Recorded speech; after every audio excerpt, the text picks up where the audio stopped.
Welcome back to the part of this F1 25 My Team Career Mode. This is part number 8 today for the Canadian Grand Prix in Season 1, and we are about to have our first bit of wet weather racing come the Grand Prix. We had a little sprinkling in Miami, I suppose, in the sprint, but we haven't actually had any wet running aside from that, so that's going to be quite exciting. But we come off the back of a very chaotic Monaco Grand Prix where we've established this rivalry with Williams. We've actually earned some extra R&D because we had an ERS failure in the middle of that race, which only aided us in the tomfoolery that was the mandatory two-stop, team play, essentially, that we saw in real life. And, it was ultra realism, let's say, in last episode. You can't deny that, as we helped Jenson Button get a whole pit stop on the entire grid to safely come through. Well, in the end, it was a bloody podium, wasn't it? Because Lewis Hamilton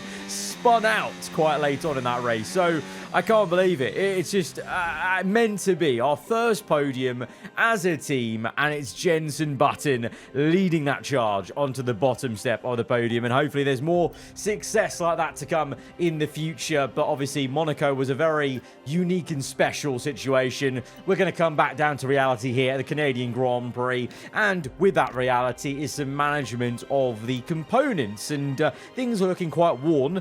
I'm not gonna lie, for the first time ever in one of these series, I'm genuinely considering doing a substantial amount of durability upgrades maybe early on in this career, because it really does seem like the durability is worse than ever than previous F1 games when it comes to my team. And look at this, by the way.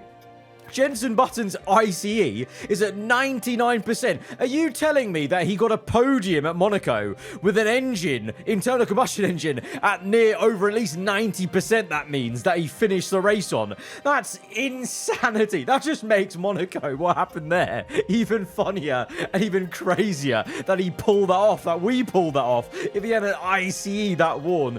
But yeah, that wear is definitely the most aggressive engine wear I've seen in a My Team series, all the way back from F1 2020, 2021, 22, 23.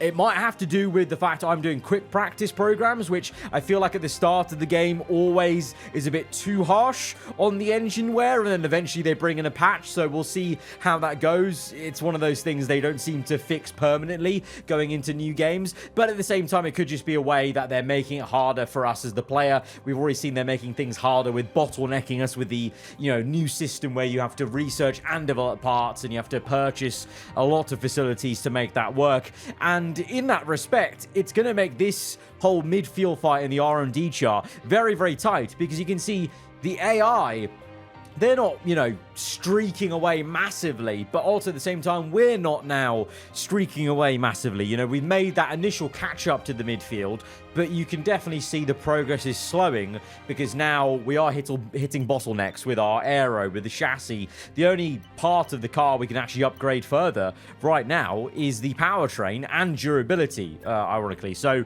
it is going to be a slower affair, I think, from now till the end of the season. We have to purchase these facilities before we can actually make these upgrades. It's the same way with the AI. So I think it's just a case of trying to get as much money as we can, really. I am actually going to do, for the first time, a bit of an engineering blitz on the engineering side and the activity timeline to try and get through more of these engine upgrades that I'm making, with the ERS especially, to try and aid our race, because I think in the race, the only place we're losing massively at the moment compared to our midfield rivals is that ERS draining so much, because we're having to overuse it to negate the engine deficit when it's getting too hot in dirty air, or the engine wear, for example. So trying to aid that, and then as usual, just slamming on so many activities to try and boost the fan rating, because as I've said before, the more fan rating you have, you're going to earn more money, and then you're going to make more upgrades, so it all feeds into it, and it's a big domino effect in this game, I feel. But as usual, as we bring in some upgrades, we are also having failures on development, which is earning us a slight amount of R&D, of course, with the owner perk we had.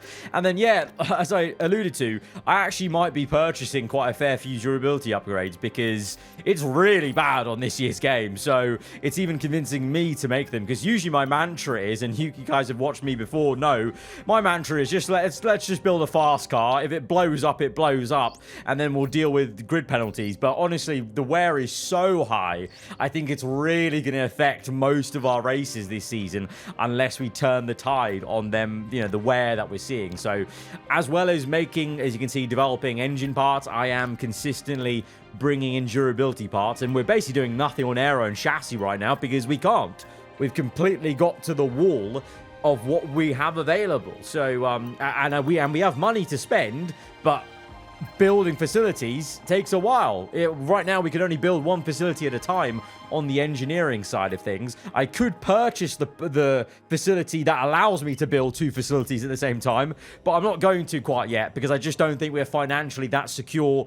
We're still under 3 million, for example. I feel like we need to be at like 5 million to justify that sort of purchase. Speaking of purchasing though, we are going to purchase another owner perk because we've got one more training point, and that's going to be on the personnel side of things to reduce the time to build facility improvements. So that will aid what I've just talked about, is building those things slowly up as we now head in towards the Canadian Grand Prix. And as we drove as Tim Tramnitz last time out, you can guess it, we're going to be stepping into the shoes of JB today at the Canadian Grand Prix, a place that has been very happy hunting grounds, of course, in some years for JB, and others not so much. I'm mainly thinking the comparison of 2011 to like 2016.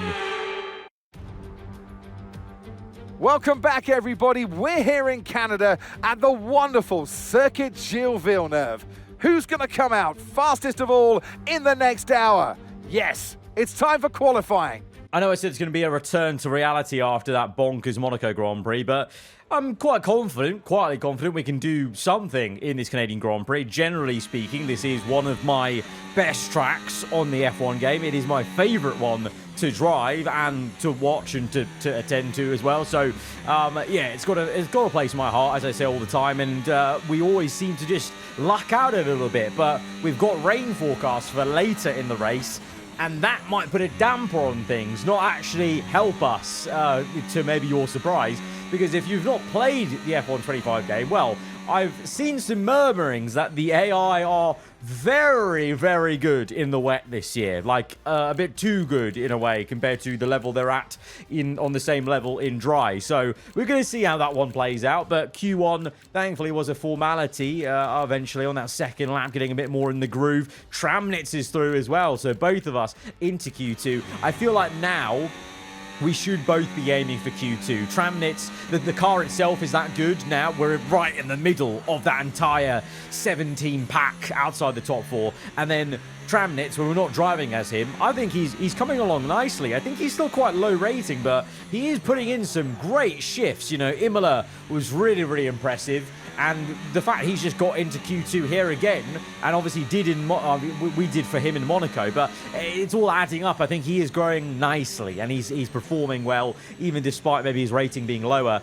than you would indicate. But for Q2, unfortunately, that is going to be the end for his journey. But we are through into the top 10 shootout. But it shouldn't be that like, oh, wow, we made it through. Because one, I honestly was aiming for that because that's how much I like this circuit and I go well at it. And you've got one Sauber in here of Hulkenberg, 2 Williams. So both of our rival team, the rival team of ours is Williams, both their drivers made it through. So really, if we didn't make it through into Q3, we would have been really on the back foot in that rivalry. So this was quite crucial for us to make it through. But as we enter this top 10 shootout, it looks like the rain is starting to come a little bit early because the clouds are descending and it is feeling a little bit damp and a bit slippery out there. You can't see any droplets of rain, but unfortunately, like in the previous 2 F1 games, it seems like there's this weird thing where it's actually probably raining more than it looks like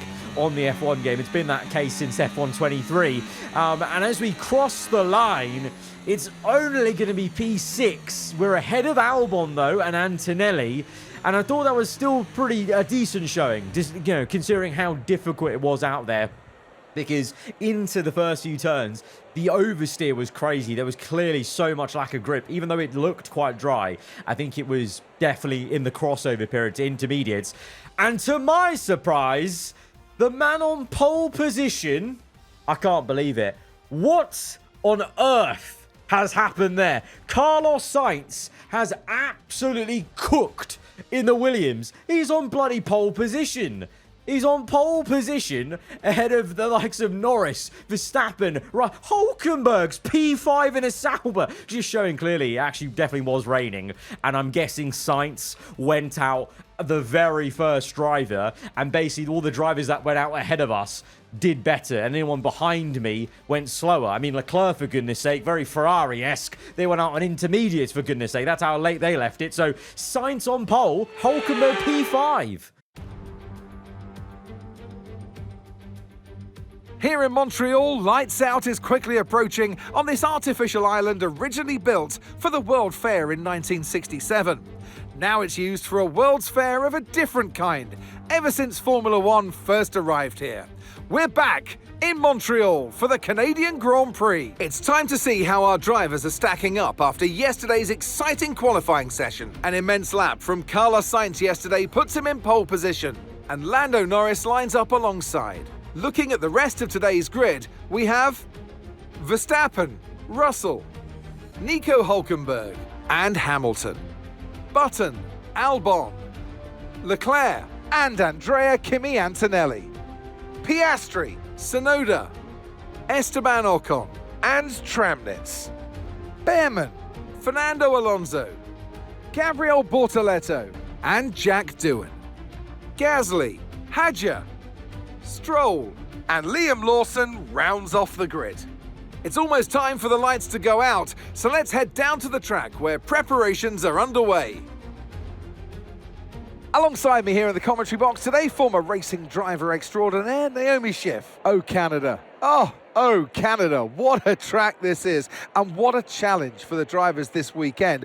Long straights, heavy braking zones, and a very green surface to start with. This happens to be one of the drivers' favourites. It is a low downforce circuit that is fast and flowing, but it is also demanding on the brakes. And be careful, because let's not forget the Wall of Champions that catches out so many. It is overcast here in Montreal on Sunday, and there is a forecast for rain later on in the race. And to that effect, a lot of us starting on the hard compound, because the plan, I assume, is going to be going all the way till that wet period, because on the strategy screen it was coming soon enough where you could get to that period on the hards. Hulkenberg's gone softs, which is interesting, so we'll see how he gets on with tyre wear. Rain is forecast in just over 10 minutes time. Rain in 10 minutes. Dries definitely seem like the fastest tyre at the moment. So that's what Mark, our engineer, has to say on the formation lap. So it is on the way. 10 minutes could be even sooner than I'm thinking. So actually 10 minutes, maybe Hulkenberg could make it on mediums, and maybe he's chosen wisely. I guess we're about to find out as we line up in P7. I'm hoping it'll be a lucky number 7th place grid slot for this race ahead of us, where Sainz, of all people, is on pole for Williams. Hulkenberg P5. The engine is worn on the right-hand side, you'll see. Don't worry, though. It's only for one component. It's the turbo, and I'm hoping it won't be much of a difference for us today, especially when it starts raining as we get to 5 red lights, and we're underway for the Canadian Grand Prix, and it's a good start for Sainz off pole position. The Williams is going to keep P1 into turn 1 as we try and steal P6 away from Hamilton. Side by side, we are Button v Hamilton, former McLaren teammate so many years ago now, and now redoing it with AAR versus Ferrari as we slotted for P6. Russell tried his best to overtake Hulkenberg, but Hulk has done wonders. He's up one position to P4. Honestly, what is it? We had Hulkenberg finish P5, I think, in Miami, wasn't it? Just 2 days ago.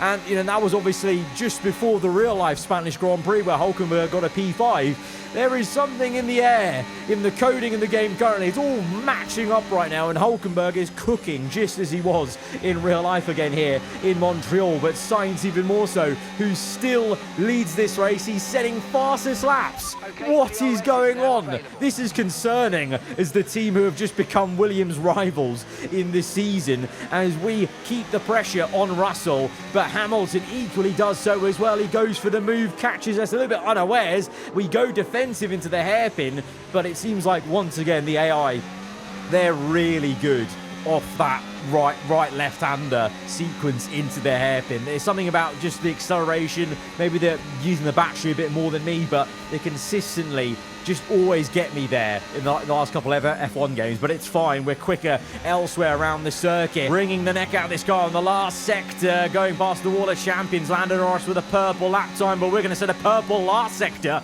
and to my surprise, launch it down the inside of Russell. I'll put my hands up. Wasn't planning that overtake. I just arrived in the inside of the corner, and I just caught Russell surprised. I caught myself surprised, to be honest. I mean, that launch is filthy, but to my surprise, look at this. Look at the onboard replay from Russell. Minimal contact. Really didn't get any, you know, argy-bargy out or elbows out.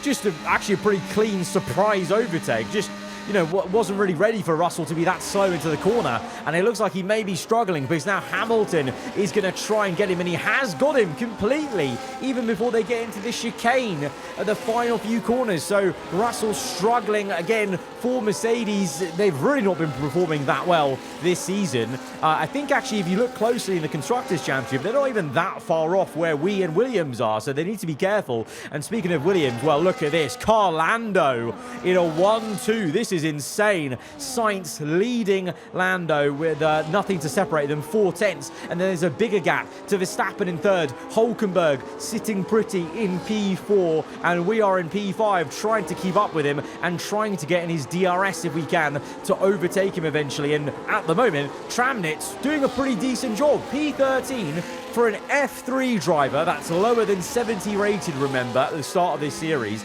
I will take him running P13 at the moment. There's maybe opportunities to come in the wet. Let's see, you know, the AI are OP in the wet. Maybe that means he'll be OP in the wet versus myself, and maybe he'll be the quicker driver in those conditions. We'll see him making a couple of overtakes. Speaking of overtakes, though, we're going to make quick work of Hulkenberg on the inside, nail the apex into turn one with another purple last sector. We're loving the run into the final chicane, and we're up into 4th place now. But remember, that was quite an easy overtake because Hulkenberg is on medium, so he's probably feeling the tyre wear now, as on lap 7 we can see Verstappen up the road, 1.8 the gap, and it looks like on the minimap Sainz is definitely slowing now and holding up Norris and pushing him back towards Verstappen, and we're gaining on them as well as the clouds loom over in the skies. You can see, I think it's maybe subtly starting to spit with rain as the grip levels are feeling just that subtly lower than they were before, and the track is getting darker. And now again we see the McLaren this time pushing the Williams practically down the straight, and he's going to try and go for the lead. Sainz defensive on the inside, Lando and Carlos side by side through the first few corners. The McLaren's ahead, but the Williams gets some insane traction around the outside, and he's going to come back into first place. That's a Williams legitimately defending his P1 right now. I mean, you've got to give it to Sainz. I don't know what on earth is going on, but he's doing an incredible job because you've got Albon stuck in P8 in between the two Mercs. So this is all on Sainz and maybe showing his higher rating in the game, and he's doing miracle works. But all of a sudden now we're not too far off. We're 1.2 seconds away from Verstappen. Hulkenberg is now really struggling and holding up a whole train. But lap 9, and it's time to come in. You can see, actually, it is raining. So unlike in quali, we actually can see the droplets of rain. If you look closely at the halo, and now on the T-Cam camera, you're seeing a couple of droplets settle on the camera screen. So it is time to make that crossover onto intermediate. But on the actual track itself, it does look pretty dry still. So, yeah, it's a bit unfortunate. Again, 2 years now, and they still haven't solved that issue where it just doesn't look like how it should in terms of the correlating grip and conditions. But, well, oh well. I mean, we have to deal with it for now, and hopefully maybe they can look into it for a patch as we come in now for our pit stop. Tramnitz is in. Oh, it's a mistake. Oh, great. Okay, 4.8. That's not a great pit stop, but equally looks like McLaren fudged their pit stop because it's Verstappen ahead of Norris. Sainz still in a net P1 as DRS is disabled, so we haven't lost any positions to be fair, and we may have actually gained some time there because it looks like behind us there was a whole ruckus in the pit lane, but in 1 lap's time we lose about 3 seconds to Norris. Yeah, I'm not going to lie, it looks like the AI are incredibly fast in wet conditions. I might be cooked here. I might be absolutely cooked. I actually would have preferred a dry Canadian Grand Prix at this rate, as there's a yellow flag in the last sector towards the hairpin. It's George Russell. He is out again. How? This man is having the worst 2025 in-game season ever. I would not be surprised if Mercedes, or he, decides to leave Mercedes at the end of this season with the driver transfers. I'm hoping that will be a bit more volatile than we saw in last year's game, because he is suffering some horrendous luck in the Silver Arrow. It's like, what, his 3rd or 4th DNF, either, you know, because of his own fault or the engine failing. And Tramnitz now, because of that, is up to P10. So I think Tramnitz jumped someone in the pits, and then also got a free position on Russell, because I think he was running P11 before Russell's DNF. So that's incredible right now. Tim running in the points. We are as well in P4, but lap 16, Hamilton is right up our gearbox in the mirrors, and we're trying to defend, but it's you get the feeling he's just a bit too quick for us. He tries a little half look on the inside there. We shut the door, but in a way, I almost don't feel like fighting Hamilton too much, because he should be a lot faster than us in a Ferrari, but the car behind him, who is now behind us, Albon, he is in our fight today, and I thought maybe I was losing myself too much time defending Lewis, because up to this point, I was defending him pretty much since lap 14, so my logic was, look, remember who we are, we're in a midfield team right now, there's no point fighting it. In real life, they would say, give the position, don't lose time to our actual fight, which is Albon. And that was actually maybe a good mantra, because lap 19, after locking in a little bit, I am actually now starting to pull back away from Albon. So although I can't keep up with Hamilton at woeful pace compared to Norris, who's now 18 seconds ahead, I am pulling away from Albon. So that's my race, and that's a race I can actually go up against. Meanwhile, though, the other Williams is doing just still ungodly work.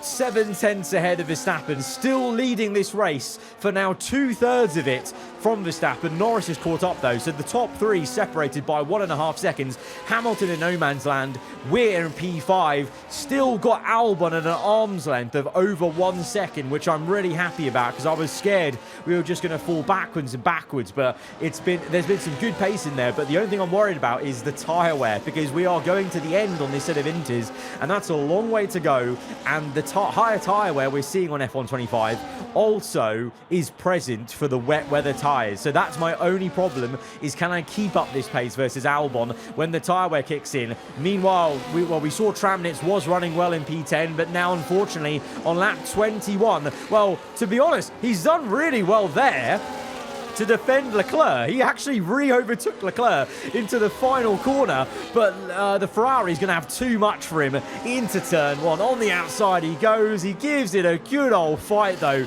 he even tries to stick it around the inside. You've got to commend it from Tramnitz, trying hard, but he's going to just slip out of the points unfortunately today, and you can't knock him though. P11 will still be fantastic for a driver of his caliber in the game at the moment, as Albon cheekily sends it through on the outside. A similar move to the one Hamilton tried on me early on in the race. We actually do re-overtake him though, because that inside line just allows me to just ease it wide, get the elbow out and squeeze him out completely, and then, you know, go hammer on the battery down the straight to maintain P5. But 10 laps to go.